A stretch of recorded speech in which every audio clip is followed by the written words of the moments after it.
ஜெபம் செய்வோம். அன்பு இரக்கமுள்ள பரலோக பிதாவே, மனமகிழ்ச்சியான இந்த புதிய மாதத்தின் காலை வேளைக்காக ஸ்தோத்திரிக்கிறோம்.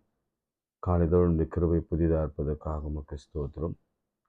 வருஷங்களை நன்மையினால் முடிசூட்டுகிறவர், மாத பிறப்புகளை ஆசியுங்கள் என்று சொன்னவர்.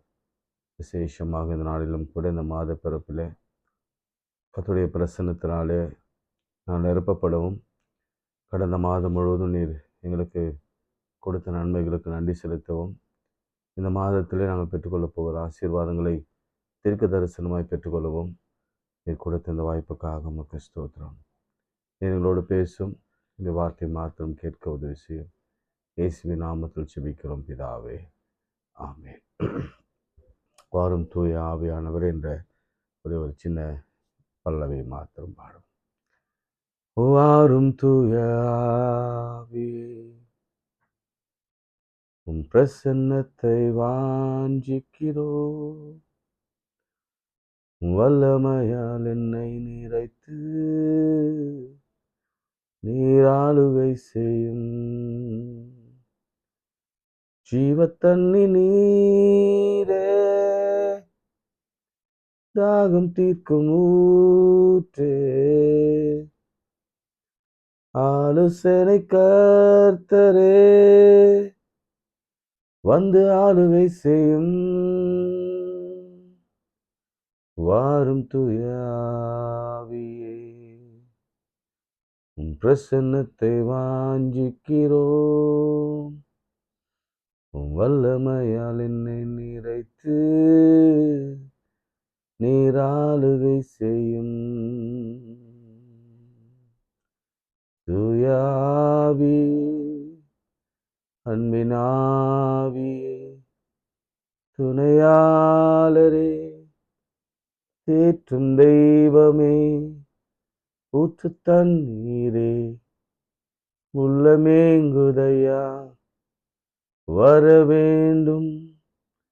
வல்லவரே, நல்லவரே, வர வேண்டும். வல்லவரே, நல்லவரே, வாருமையா போதகரே, வந்த மீறும் தங்கீரும். சேருமையா உம் பந்தினில், சிறியவராம் எங்களிடம் நான் இருப்பேன் நடுவில் என்றார். நாயன் உன்னாமம் நமஸ்கரிக்க தாமதமே தயை புரிய, தாமதமேன் தயை புரிய, தற்பரனே நலமருள்வாய், தற்பரனே நலமருள்வாய். கைகளை உயர்த்தி ஆண்டவரே உமக்கு நன்றி. பாடுகள், வேதனைகள், பலவீனங்கள், சோர்வுகள், தோல்விகள், எங்கள் தேவைகள் எல்லாம் அந்த 10ஆம் மாதத்தில் சந்தித்து எல்லாவற்றையும் இயேசுவின் நாமத்தினாலே வெற்றியாய் மாற்றி தரும்படியா எங்களுக்கு விரோதமாக எழும்புகிற எல்லா அந்தகார வல்லமையின் கிரிகள், வியாதிகள், பலவீனங்கள், சோர்வுகள் இது எடுத்து போடும்படியா இயேசுவின் நாமத்தில் ஜெபிக்கிறோம் நல்ல பிதாவே, ஆமென். பிரியமானவர்களே, கர்த்தர் நம்மை இந்த 10வது மாதத்திலே அழைத்து வந்திருக்கிறார். பல இன்னல்களை, பல துக்கங்களை, பல துயரங்களை, ஏன் பல சந்தோஷமான நிகழ்வுகளை எல்லாம் நாம் கடந்து வரும்படியாகவும், அநேகரை நன்மையினாலே திருப்தியாக்கி, அநேகருக்கு ஆசீர்வாதங்களை கொடுத்து, அநேகர் வாழ்க்கையிலே அற்புதங்களை செய்து, பலவீனங்களை மாற்றி, நோய்களை குணமாக்கி, பிராணனை அழிவுக்கு விலக்கி மீட்டு, நன்மையினாலே, கிருபையினாலே அவர் நடத்தினார். 10ஆம் மாதத்தை குறித்து நமக்கு பல கேள்விகள் உண்டு. இந்த மாதத்திலே பல விதமான தேவைகள் நமக்கு உண்டு. இந்த மாதத்திலே நாம் எதிர்பார்த்திருக்கிற சில நன்மைகள் உண்டு. இந்த மாதத்திலே சிலருக்கு தேர்ச்சி, சிலருக்கு உயர்வு, சிலருக்கு திருமணம், சிலருக்கு குழந்தை கிடைக்குமா என்ற ஒரு வேண்டுதல், ஏக்கம். அட்லீஸ்ட் 10th மந்த் ஆகுது. நான் நியூமராலஜி பற்றி பேசுகிறவன் இல்லை, ஆனால் திருமறையில் நம்பர்ஸ் மிக முக்கியமானது. நான் அது போன வருடம் ஒரு ஆலயத்தில் அந்த நம்பர் குறித்து அந்த ஆண்டு இறுதி வரைக்கும் நான் பேசினேன். இப்பொழுதும் கூட இந்த நம்பர் 10 பைபிளில் எத்தனை முறை சொல்லப்பட்டிருக்கிறது என்ற குறிப்பை முதல்ல உங்களுக்கு வைக்க விரும்புகிறேன். There are 242 times the word number is mentioned. 242, very easy to remember. நமக்கு 242 10th அப்படின்னு மாத்திரம். நான் இங்கிலீஷில் தான் சொல்கிறேன், இங்கிலீஷ் வெர்ஷன் தான் சொல்கிறேன். ஒருவேளை நீங்கள் தமிழில் கண்டுபிடிக்கலாம், ஈஸியாக கண்டுபிடிங்க. கூகுளில் சர்ச் பண்ணி ஆன்சர் தேடுறது ரொம்ப ஈஸி. ஆனால் நீங்கள் படிக்கும் பொழுதே அதை குறித்து வைத்து ஒருவேளை அது உங்களுக்கு ஒரு எக்ஸசைஸாக மாறும். ஒவ்வொரு நாளும் நீங்கள் படிக்கும் பொழுதே, இந்த வார்த்தை ஆயர் சொன்னார், 10, 7, 6 எங்கே வருது, அதை நீங்கள் ஒரு ரவுண்ட் பண்ணிவிட்டு நம்பர்ஸை, அதனுடைய இம்பார்ட்டன்ஸை நாம் புரிந்து கொள்ளலாம். 10 என்ற வார்த்தை எப்பவுமே ஒரு முழுமையை குறிக்கும், யூனிட். அதில் சிங்கிள் டிஜிட், டபுள் டிஜிட்னு சொல்லுவோம்ல. 0லிருந்து 9 வரைக்கும் it's a single digit. when it comes to 10, அதாவது 1க்கு பக்கத்தில் எதை போட்டாலும் அது 10, 100, 10,000, லாக் அப்படின்னு சொல்லி போய்கொண்டே இருக்கும். So it is a whole unit. இந்த மாதமே ஒரு முழுமையான ஒரு யூனிட், முழுமையான ஒரு ஆசீர்வாதத்தை கொடுக்கிற மாதம். ஒரு முழுமையான நம்பிக்கை, முழுமையான ஒரு விடுதலை, முழுமையான ஒரு ரட்சிப்பு, முழுமையான ஒரு ஜெயம், முழுமையான ஒரு ஆசீர்வாதம், சுகம் கொடுக்கிற மாதம். நீங்கள் இதை மனதில் வச்சுக்கோங்க. முதல்ல நம்பர் 10 அப்படின்ற வார்த்தையை ஆண்டவர் கொடுக்கிற முழுமையும் பாருங்க. 10th அப்படின்ற வார்த்தை எத்தனை முறை வருகிறது? Number 10th. 10 வேற, 10th வேற. சரி, ஜெனிசிஸ் ஃபர்ஸ்ட் சாப்டர்லேயே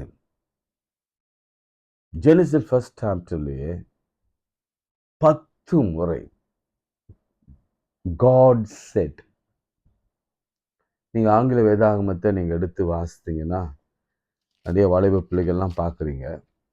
நீங்கள் இது இப்படி ஒரு ஆய்வு நீங்கள் மேற்கொண்டு பாருங்கள். உங்களுக்கு இன்னும் பயங்கர ஆச்சரியமாக ஆண்டவருடைய வார்த்தை இருக்கும், அவருடைய வசனம் இருக்கும்.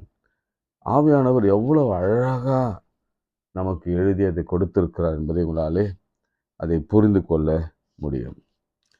அதில் ஃபர்ஸ்ட் சாப்டரில் ஜெனசிஸில் 3rd verse, and God said, 6th verse, and God said, let there be an expansion. And God said, let there be light, first. And God said, there be an expansion.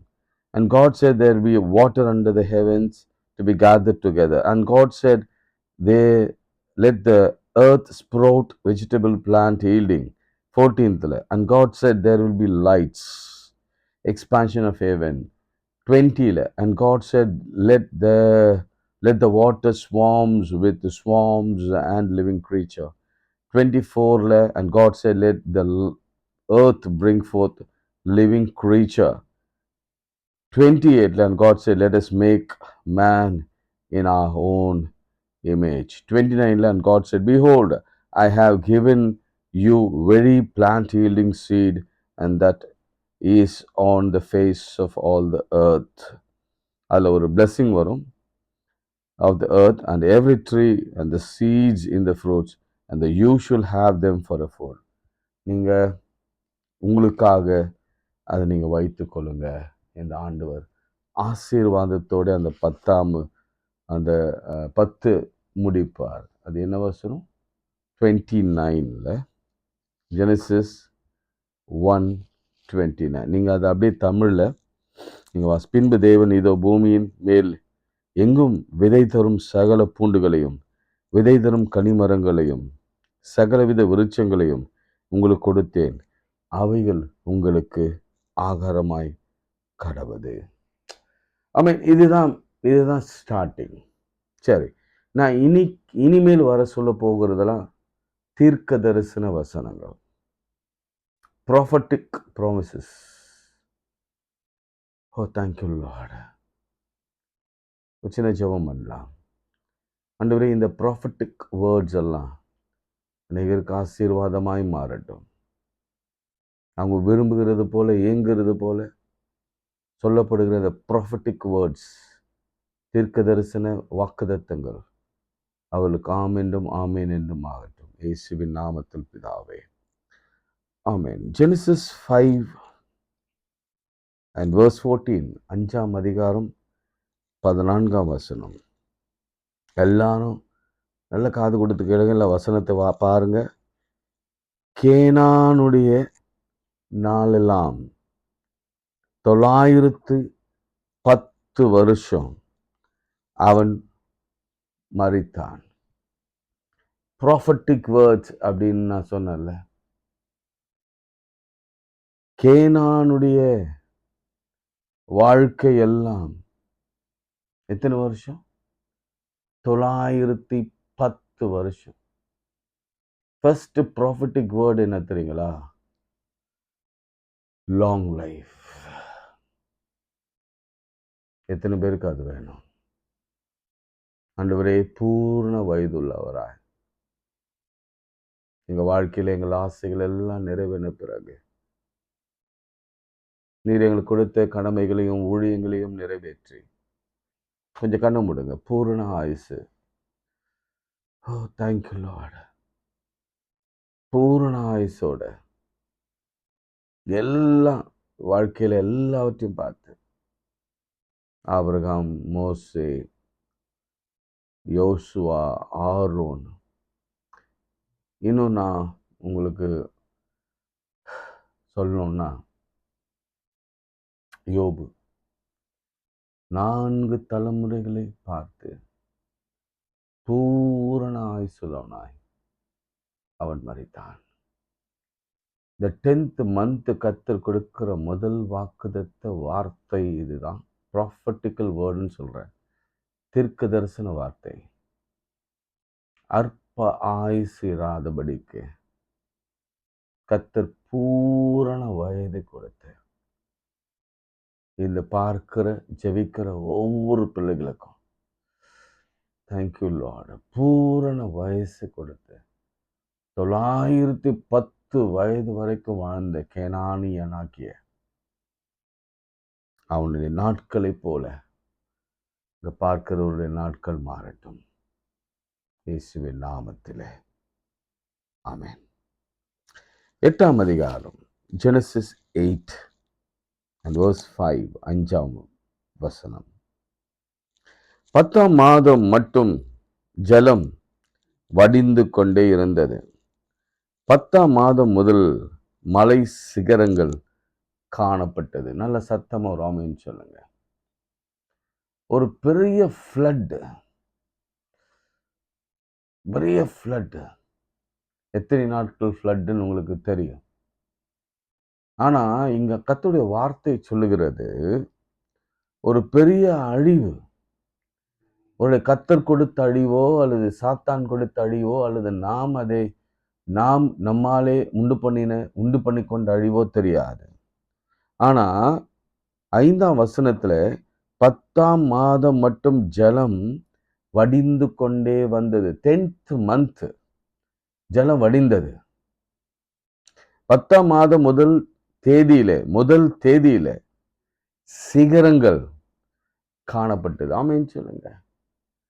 உங்க வாழ்க்கையில இதுவரைக்கும் மறைத்து வைக்கப்பட்டிருந்த சிகரங்கள், தண்ணிலே மூழ்கடிக்கப்பட்ட சிகரங்கள், நீங்கள் தொடாத ஹைட், ஒருவேளை ஏதோ ஒரு மனுஷன் நம்ம தலை மேல ஏறி போயிட்டான், நம்மை மூழ்க பண்ணின பாவங்கள், நம்மை மூழ்க பண்ணின சாபங்கள், மூழ்க பண்ணின வியாதிகள், மூழ்க பண்ணின பலவீனங்கள், சோர்வுகள், இவை எல்லாவற்றையும் விட்டு சிகரத்தை தொடுகிற மாதம் இது. 10ஆம் மாதம் முதல் நாள்.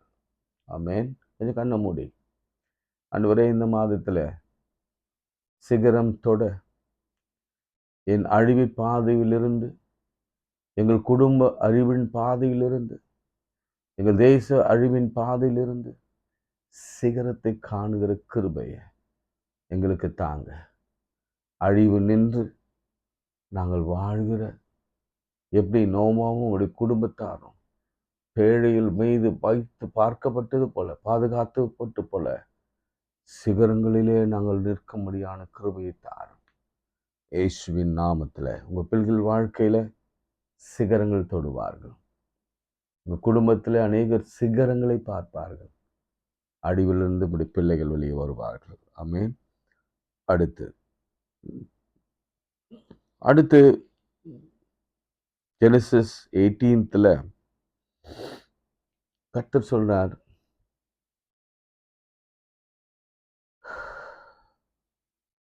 32ஆம் வசனத்துல, அப்பொழுது அவன், ஆண்டவருக்கு கோபம் வராதிருப்பதாக நான் இன்னும் ஒரு விசை மாத்திரம் பேச இருக்கிறேன். 10 நீதிமான்கள் அங்கே காணப்பட்டாலோ என்றான். அதற்கு அவர், 10 நீதிமான் நிமித்தம் அதை அழிப்பதில்லை. இந்த மாதம் நீங்க திறப்புல நின்னீங்கன்னா, இப்போ இங்க பாருங்க 22nd வேர்ட்ல, அப்பொழுது அந்த புருஷரை விடும் சோதம் நோக்கி போனான், ஆபிரகாமோ பின்னும் கர்த்தருக்கு முன்பாக நின்று கொண்டிருந்தான். நான் உங்களுக்கு ஒரு ஆலோசனை சொல்லட்டும். ஜெபம் பண்ணுங்க. இந்த 10ஆம் மாதம் எங்க குடும்பத்துல அழிவே காணப்படக்கூடாது. எங்க குடும்பத்துல அந்த 10 நீதிமான்களாவது இருக்க வேணும். எங்க தேசம் அழிக்கப்படக்கூடாது. இந்த தேசம் எந்த விதமான அழிவிலும் இந்த 10ஆம் மாதத்துல மழையினாலோ வேறு ஏதாவது வைரஸ் கிருமினாலும் அழிக்கப்படாமல் 10 நீதிமான்கள் நிமித்தம் இந்த தேசமும் எங்க குடும்பமும் காப்பாற்றப்பட வேண்டும். அப்படி நீங்க செய்ய போகிற கிருபைக்காக உமக்கு ஸ்தோத்திரம் ஆண்டவரே. அடுத்த முக்கியமான ஒரு ப்ராமிஸ், வாக்குத்தத்தம் உங்களுக்கு சொல்கிறேன். ஜெனசிஸ் 24, ஆதியாகமம் 24ஆம் அதிகாரம். 4ஆம் அதிகாரத்தில் அப்பொழுது 24ல் இல்லை 10 பார்க்கலாமா? 24:10.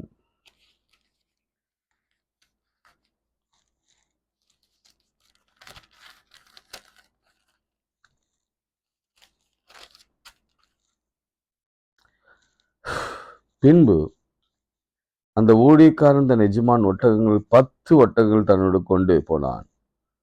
தன் எஜமானுடைய சகலவித உச்சிதமான பொருட்களையும் அவன் கையில் இருந்தன. அவன் எழுந்து புறப்பட்டு போய் மெசொப்பொத்தாமியாவிலே நாகோரின் ஊரிலே சேர்ந்தான்.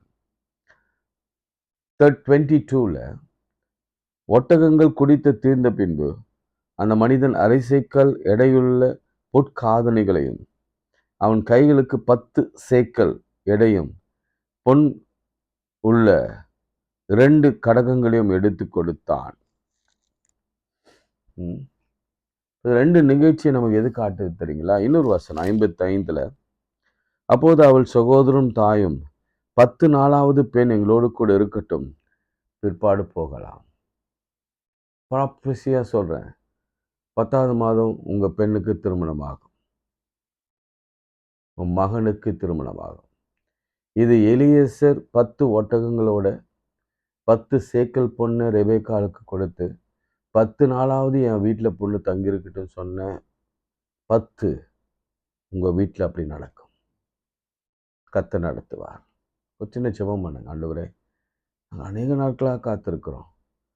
அட்லீஸ்ட் இந்த 10வது மாதம் வேதத்தில் சொல்லியிருக்கிறபடியே ஆபிரகாமுக்கு நீர் கொடுத்த வாக்குத்தத்தின்படியே எலியேசரை கொண்டு 10 ஒட்டகங்களை கொண்டு போய் 10 சேக்கல் பொன்னை கொடுத்து 10 நாள் வரைக்கும் தங்கியிருந்து ரெபேக்காளை ஈசாக்குக்கு அழைத்து வந்து திருமணம் முடித்து கொடுத்த கர்த்தருக்கு ஸ்தோத்திரம். அப்படியே என் பெண்ணுக்கோ என் மகனுக்கோ திருமணம் நடத்தி கொடுங்க ஆண்டவரே, உமக்கு நன்றி. சரி, ஃபினான்ஷியலாக ஒரு காரியத்தை உங்களுக்கு சொல்கிறேன். பொருளாதார உயர்வு பற்றி நான் சொல்கிறேன். ஜெனிசிஸ் 31 7வது வசனத்தை நான் உங்களுக்கு வாசிக்கிறேன். உங்கள் தகப்பனும் என்னை வஞ்சித்து என் சம்பளத்தை 10 முறை மாற்றினான். ஆனாலும் அவன் எனக்கு தீங்கு செய்ய தேவன் அவனுக்கு இடம் கொடுக்கவில்லை. 10 முறை ஒருத்தன் ஏமாற்றினான், 10 முறை மாற்றினான். ஆனாலும் கர்த்தர் அவனுக்கு தீங்கு செய்யவே இல்லை. நீங்கள் அதுக்கப்புறம் யாக்கோபின் லைஃப்பை பார்த்தீங்கன்னா பிளஸட் லைஃப். எங்கே அவன் ஒரு மாதிரி ஒரு குரூயல் மாமனார் கூட இருந்தாலும் அந்த பெண்களுக்காக 7 ஆண்டுகள் வேலைக்காரனாக வேலை செய்திருந்தாலும் அதன் பிறகு கர்த்தர் கொடுத்த அறிவு திறனினாலே அநேக மாடுகள் செல்வ சீமானாய் அவன் வெளியே புறப்பட்டு போனான். உங்களை ஏமாற்றினவங்க, இந்த வார்த்தை நீங்கள் யோசிங்க. அநேக இடத்துல உங்களை ஏமாற்றியிருப்பாங்க. 10 முறை கூட ஏமாற்றியிருக்கலாம். ஆனால் 10வது முறை ஆனாலும் அவனுக்கு எந்த தீங்கும் தேவன் செய்ய இடம் கொடுக்கவில்லை. கைகளை உயர்த்தி, ஆண்டவரே எங்களுக்கு எந்த தீங்கும் வராதபடி இந்த 10ஆம் மாதத்தில் இடம் கொடுக்காதபடிக்கு நீங்கள் நடத்துங்க. யோசேப்பு தீமை செய்தீங்க, கர்த்தர் நன்மையாய் முடிய பண்ணினார். எனக்கும் நிறைய பேர் தீமை செய்தாங்க, இந்த 10ஆம் மாதம் நன்மையாய் முடியும். ஆமென், ஆமென். God bless you. அதோடு கூட நமக்கு எல்லாருக்கும் தெரிந்த ஒரு விஷயம், என்னாகமும் 14ஆம் அதிகாரம் அதில் 22ஆம் வசனத்தில் 10 கற்பனைகளை குறித்து நமக்கு தெரியும். 10 கட்டளைகளை ஆண்டவர் கொடுத்தார் என்பது தெரியும். மும்முறை அதை கொடுத்தார். 10 கற்பனைகள். 14:22 14:22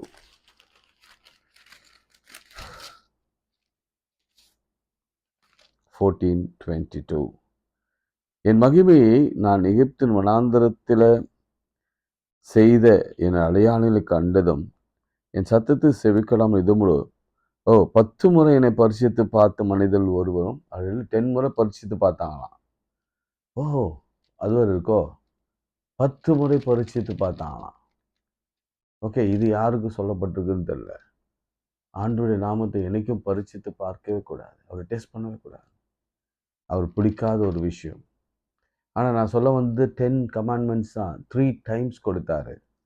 ஆனால் இங்கே ஆண்டவர் வேறு வார்த்தை கொடுத்திருக்கிறார். ஆண்டவரை பரிசித்து பார்க்க வேண்டாம். கைகளை உயர்த்தி, ஆண்டவரை என்றைக்குமே உண்மை டெஸ்ட் பண்ண மாட்டோம், அன்பை டெஸ்ட் பண்ண மாட்டோம். உங்களுடைய வல்லமையை, உங்களுடைய கிரியையை, உங்களுடைய பலத்தை, உங்களுடைய ஆரோக்கியத்தை, உங்களுடைய மருத்துவத்தை, உங்களுடைய எங்களுக்கு மேலே நீ வைத்திருக்கிற உங்களுடைய கிருபையை நாங்கள் டெஸ்ட் பண்ண மாட்டோம். இயேசுவின் நாமத்தில் ஆமென். முக்கியமான வசனம் இப்போ பிள்ளைகளுக்காக, படிக்கிற பிள்ளைகளுக்காக, தானியேல் 1ஆம் அதிகாரம் 20ஆம் வசனத்தில் நம்ம எல்லாருக்கும் தெரிஞ்ச ஒரு வசனம். இது நிறைய எக்ஸாம், நிறைய என்ட்ரன்ஸ் எக்ஸாம், நிறைய வேலைக்கான எக்ஸாம், இவங்களுக்கு போகிற பிள்ளைகளுக்கு இந்த மாதம் கர்த்தர் கொடுக்கிற ஒரு வாக்குத்தத்த வசனம் என்னன்னா, தானியேலின் காரியம் என்றால் ஜெயமாய் முடிந்தது. எல்லாமேன்னு சொல்லுங்க பார்ப்போம். 1:20